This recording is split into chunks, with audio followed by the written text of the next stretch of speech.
নমস্কার সবাইকে। আজকে শেয়ার করব ফ্রাইড রাইস। তো ফ্রাইড রাইস কম বেশি সবাই করতে পারেন। তো চলুন শুরু করা যাক। আমি বাসমতি চালটা প্রথমে সেদ্ধ করে নিয়েছি আর তার মধ্যে দিয়ে দিয়েছি মটরশুঁটি। আর এখানে কড়াইতে সাদা তেল দিলাম, দিয়ে গোটা গরম মশলা, কাজু কিশমিশ ভেজে নিলাম। কাজু কিশমিশ অল্প ভাজা হলে তার উপরে দিয়ে দিলাম কোচানো গাজর, বিনস আর ক্যাপসিকাম। আজকে প্রথম আমি ফ্রাইড রাইসের মশলা অ্যাড করলাম। তো এই মশলাটা দিলে একটু লবণটা বুঝে দিতে হবে, কিন্তু ফ্রাইড রাইসটা যে এত ঝরঝরে আর সুন্দর হয়েছিল খেতে, মশলাটার জন্য আরও টেস্ট বেড়ে গেছিলো। তো এটা আমি চিংসের ফ্রাইড রাইস মশলা ইউজ করেছি, আপনারা চাইলে ইউজ করতে পারেন।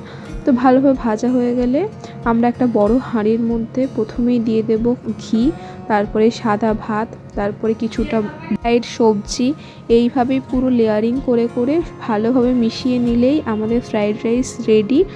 যেহেতু ফ্রাইড রাইস একটু মিষ্টি মিষ্টি হয়, তো আমি পরিমাণ মতো অল্প চিনিও দিয়ে নিয়েছি। বিরিয়ানি সবাই না পছন্দ করলেও আমি কিন্তু 100% শিওর ম্যাক্সিমাম লোকই ফ্রাইড রাইসটা পছন্দ করেন। তো আমার তো ফ্রাইড রাইসের সাথে চিলি চিকেন খেতে খুব ভালো লাগে। তোমাদের কি খেতে ভালো লাগে ফ্রাইড রাইসের সাথে, প্লিজ কমেন্টে জানাবে। আর রেসিপিটা কেমন লাগলো সেটাও জানিও। Thank you so much video দেখার জন্য। প্লিজ সাবস্ক্রাইব, লাইক ও শেয়ার করে পাশে থেকো।